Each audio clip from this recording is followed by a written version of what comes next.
Հիմա երբ արդեն լսեցինք նախորդ տարվա ձեռքբերումների մասին մեր բանախոսների գնահատականը, նաև հաջորդ տարվա անելիքներին որոշ չափով անդրադարձ կատարվեց, ուզում եմ հարց ուղղել պարոն վարչապետին, ինչպես եք պատկերացնում համագործակցությունը Ամերիկայի Միացյալ Նահանգների հետ, Եվրամիության հետ եւ շահագրգիռ այլ պետությունների հետ խաղաղության խաչմերուկի TRIP-ի եւ ԵՄ-ի Սևծովյան ռազմավարության ավելի լայն համատեքստում, պարոն վարչապետ։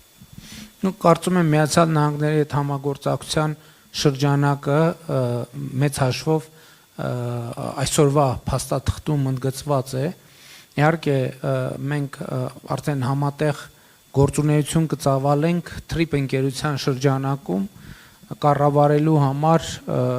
միջազգային եւ տարածաշրջանային երկաթուղային հոսքերը, ավտոմոբիլային,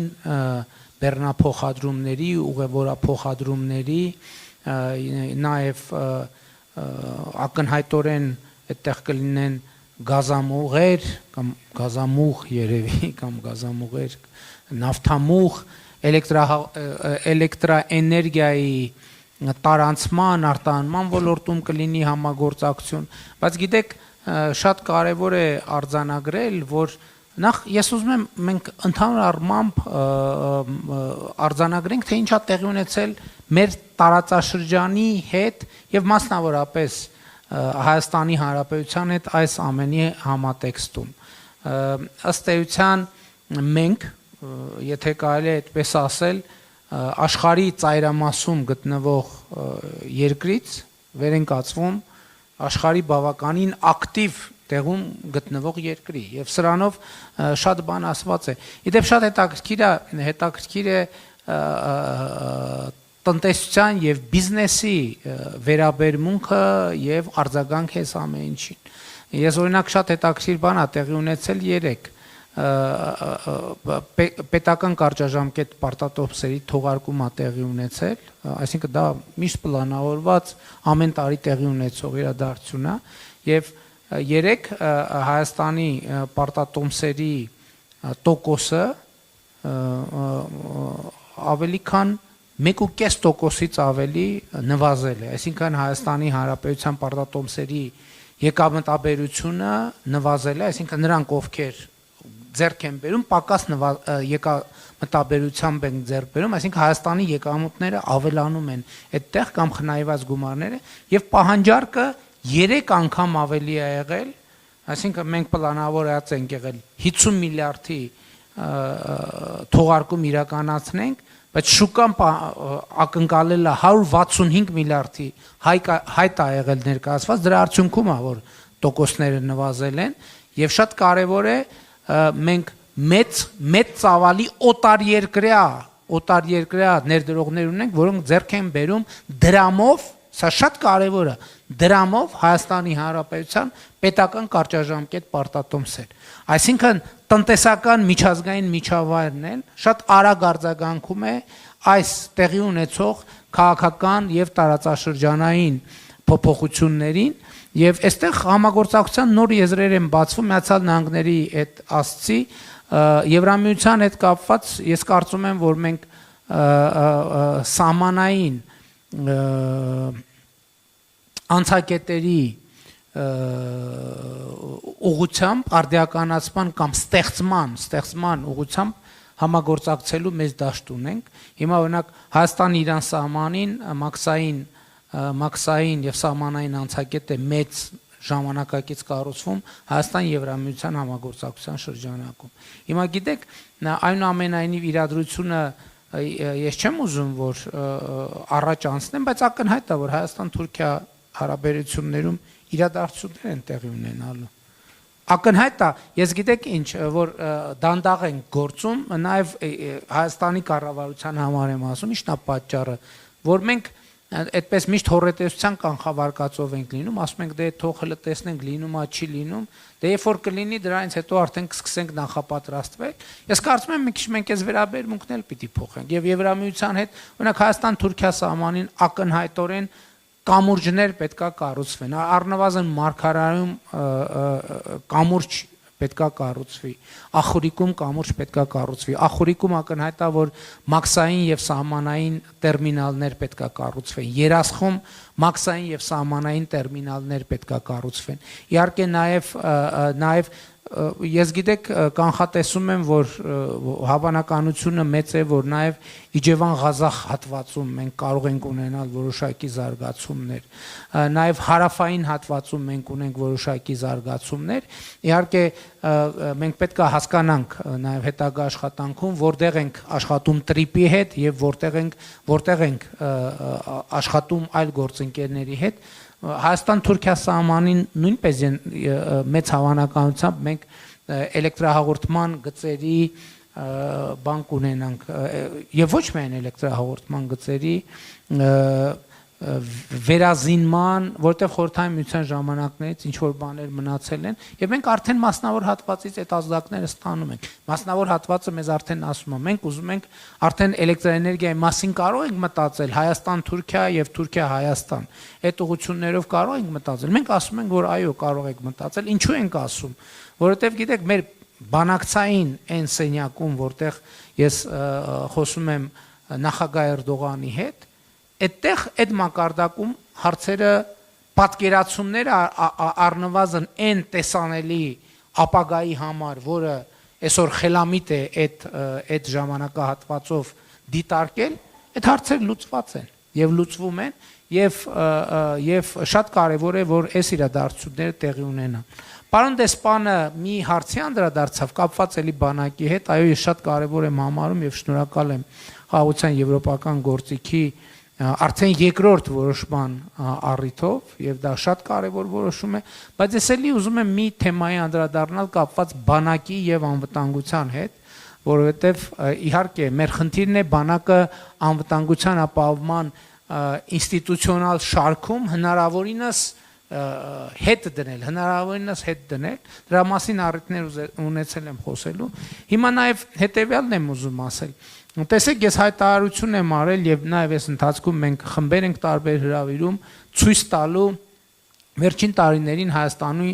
կողմից ձեռք բերված սպառազինությունը եւ տեխնիկան եւ դահլիճում կամ մարդիկ, ովքեր այդ այցերին ներկա են եղել կամ կազմակերպում են, եւ մենք երբ որ մարդկանց հրավիրում ենք, դա ակնհայտ է, չէ, որ մենք նշանակմա ցույց տալու բան ունենք, մենք ուզում ենք մարդիկ տեսնեն, որովհետեւ մենք համոզված ենք, որ այդ տպավորությունները կլինեն։ Բայց ես ուզում եմ մի շատ կարևոր նրբության անդրադառնալ, որը մեր իրականության մեջ կարծես թե ընկալված չի։ Այո, մենք Հայաստանի պաշտպանունակությունը բարձրացնելու համար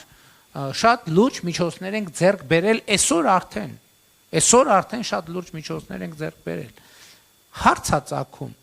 բայց ինչու մենք այդ միջոցները ձեռք չենք բերում, ասենք նախկինում։ Որ նախկինում, եկեք պայմանական ես մի ամսաթիվ նշեցի 2022 թվականի հոկտեմբերի 6։ Ինչու մենք այդ միջոցները ձեռք չենք բերում 2022 թվականի հոկտեմբերի 6-ից առաջ։ Միթե մենք չէինք ուզում, միթե մենք չէինք դիմում։ Մենք դիմում էինք բոլորին։ Բայց մեզ ասում են շատ քաղաքավարի մեզ մերժում էին եւ ասում են մենք ուղղակի հրաժարվում ենք ձեզ սպառազինություն վաճառել, որովհետեւ մենք համոզված չենք,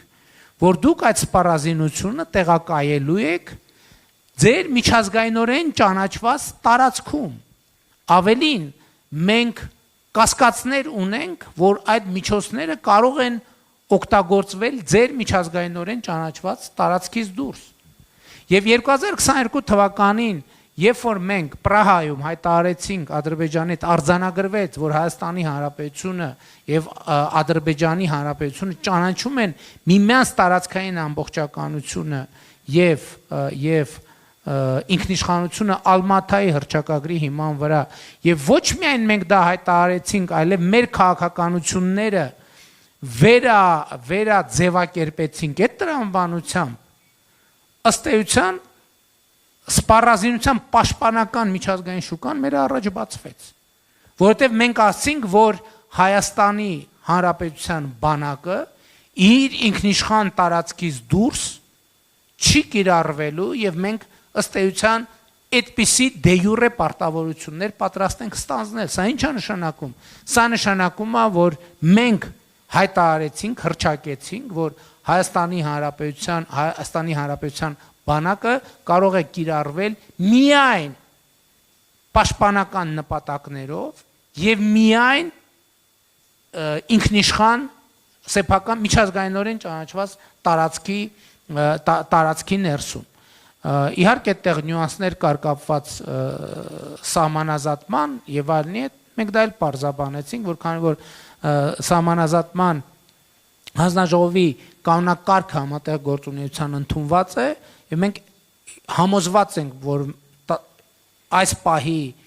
խնդիրները, որոնք կապված են մեր ինքնիշխան տարածքների հետ, որոնք չեն գտնվում մեր վերահսկողության ներքո, դրանք բոլորը կլուծվեն սահմանազատման գործընթացում, հետեւաբար մեր բանակը ինքնապաշտպանականից բացի այլ խնդիր չունի։ Եվ հետո պարզվեց, որ այդ դեպքում շատ դեպքերում կարիք չկա, որ մենք գնանք դռներ ծեծեն։ Մեզ ասում են, իսկ մենք ձեզ կարող ենք առաջարկել սա, մենք ձեզ կարող եւ պաշտպանական, սպառազինության պաշտպանական ամբողջ շուկան, գլոբալ շուկան Հայաստանի Հանրապետության առաջ բացվեց։ Չեմ էլ ուզում թաքցնեմ, այդտեղ կա երկրորդ նյուանսը նույնպես, որը կապված էր հապկի հետ, որտեվ երկրորդ նյուանսն էլ դա էր, որովհետև հապկի մեր մասնակցությունը լրջագույն խոչընդոտ էր, երկրորդ, ես նույն չի ասի երկրորդ, նույնիսկ երրորդ, չորրորդ, բայց այնուամենայնիվ խոչընդոտ էր միջազգային այս շուկային հասանելիություն ունենալու համար։ Բայց մենք 2022 թվականին ուրիշ իրադրություն ունեինք, մենք ունեինք իրադրություն, որ նույնիսկ $100 միլիոն մենք ունեինք վճարումներ, որ պետք է ստանայինք դրա դիմաց տեխնիկա, սպառազինություն եւ տեխնիկա, եւ մեզ երբեմն քաղաքավարի, երբեմն ոչ այդքան քաղաքավարի, պարզապես այդ մատակարարումներ չէր իրականացվում։ Եվ այստեղ այս իրադարձություններն են, որ մեզ հանգեցրել են եզրակացությունների, որ մենք ինչպես պարոն Սաֆարյանն ասենք, այդ պարադիգմա պետք է փոխենք, որովհետև այն բանաձևերը, որով մենք ճանաչում ենք աշխարհը, այդ բանաձևերը չեն ապահովում մեզ համար անհրաժեշտ կենսական իրողությունների եւ իրադրությունների ստեղծումը եւ նաեւ այդ էր պատճառը, որը լեգիտիմ որոշում էր, մենք սառեցրինք մեր անդամությունը հապկին եւ սա շատ կարեւոր նյուանսներ են, որ նրբություններ են, որ մեր իրականության մեջ ընկալված չի, որովհետեւ այս հարցը պիտի շատ կոնկրետ պատասխան ստանա եւ ես կարեւոր եմ համարում, որ այս նրբությունները մեր հանրությունը արձանագրի եւ նաեւ միջազգային հանրությունը տեսնի, որ Հայաստանի Հանրապետությունը հենց այս կոորդինատներում է դիրքավորվում, որպես միջազգային հանրության պատասխանատու անդամ, որը այս սկզբունքներով առաջնորդվում է։ Դուք նշեցիք եւ շատ կարեւոր է նախորդ տարի մենք շատ էական էր Եվրամիության անդամագրվելու, Հայաստանի Հանրապետության անդամագրվելու գործընթաց սկսելու մասին օրենքի ընդունումը, որը էլի անկյունակարային նշանակություն ունի մեր երկրի առաջին հերթին անկախության եւ ինքնիշխանության ապահովման եւ ավելի բարձր մակարդակ ապահովելու տեսակետից ես ուզում եմ եւս մեկ անգամ ընդգծել կառավարության ընկալումը այդ իրադրության նկատմամբ։ Արդյոք մենք ուզում ենք լինենք Եվրամիության լիիրավ անդամ։ Այո, աներկբա եւ միանշանակ։ Ինչպես ենք դա պատկերացնում։ Մենք մեզ հաշիվ ենք տալիս,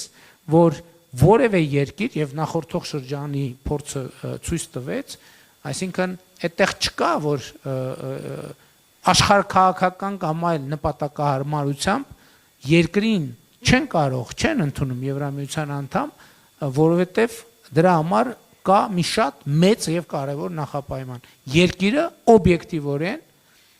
պետք է համապատասխանի Եվրամիության ստանդարտներին։ Լավ կարող է ոչ թե 100%-ով համապատասխանի, բայց գոնե 97, 98, 99%-ով պետք է համապատասխանի։ Հակառակ դեպքում խնդիր դնելը այդ պայմանի շրջանցմամբ դառնալ Եվրամիության անդամ, դա ուղղակի ժամանակի եւ էներգիայի կորուստ է։ Հիմա մեր ռազմավարությունը ամբողջը հետեւյալն է։ մենք շատ ամուր եւ հստակ պետք է գնանք Հայաստանի Հանրապետությունը Եվրամիության ստանդարտներին համապատասխանող երկիր դարձնելու ճանապարհին։ Այ երբ որ սա տեղի կունենա, այդտեղ գալիս է քաղաքական որոշման հարցը, որտեղ մենք պետք է մեզ հաշիվ տանք, ի վերջո Եվրամիությունը կարող է որոշել, որ չի ընդլայնվում ինքը այլևս։ Կարող է նաև հակառակը տեղի ունենալ, բայց կարող է դա որոշել։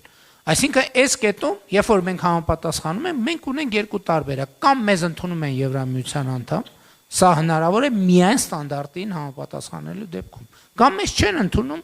ինչ-ինչ պատճառներով Եվրամիության անդամ։ Երկու դեպքում էլ Հայաստանի Հանրապետությունը շահած է դուրս գալիս։ Մի դեպքում մենք դառնում ենք Եվրամիության լիարժեք եւ լիիրավ անդամ, երկրորդ դեպքում մենք չենք դառնում Եվրամիության անդամ, բայց լինում ենք Եվրամիության ստանդարտներին համապատասխանող ժամանակակից ստանդարտներին համապատասխանող պետություն։ Եվ սա շատ կարևոր է։ Հիմա հաջորդ նրբությունը, մենք մեզ հաշիվ ենք տալիս, որ մենք չենք կարող միևնույն ժամանակ լինել Եվրամիության եւ Եվրասիական տնտեսական միության անդամ։ Բայց հիմա ուրիշ իրողություն է պարզվում, որ այնուամենայնիվ տարածք կա եւ այս ճանապարհով գնալ եւ լինել Եվրասիական տնտեսական միության անդամ։ Եվ մենք հիմա այսօր այդ տարածքի մեջ ենք։ Մենք հստակ ենք հայտարարում, մենք ձև չենք անում։ Մենք հստակ հայտարարում ենք, որ մենք գնում ենք այս ճանապարհով։ Բայց մենք այսօր Եվրասիական տնտեսական միության անդամ ենք, ինչը նշանակում է, որ այս կետում անհամատեղելիություն չկա, հակառակ դեպքում դա հնարավոր չէր լինի։ Հետևաբար այնքան ինչքան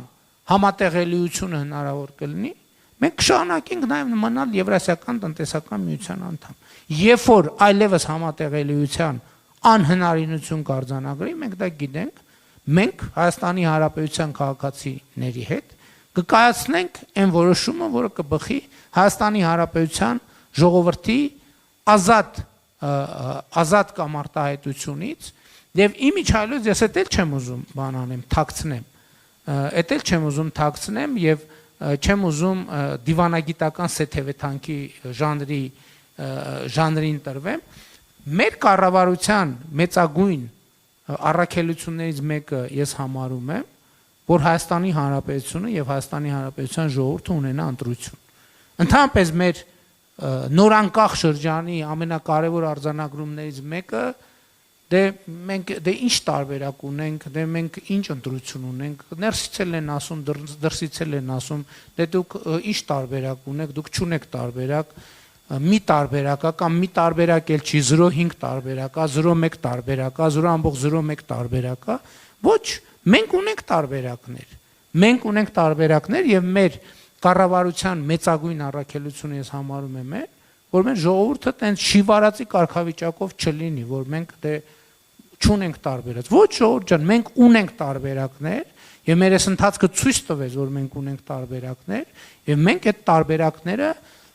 հիմա այդ տարբերակների մենյուն ստեղծում ենք Հայաստանի Հանրապետության ժողովրդի համար եւ բնականաբար երբ որ դրա անհրաժեշտ բայց մենք նաեւ առաջնորդում ենք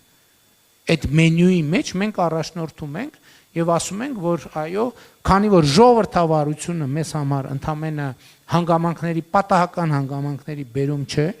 այլ մեզ համար ռազմավարություն է, բնականաբար ժողովրդավարական երկիրը ձգտում է լինել ժողովրդավարական երկրների միջավայրում եւ մենք գնալու ենք այս ճանապարհով։ Շնորհակալություն։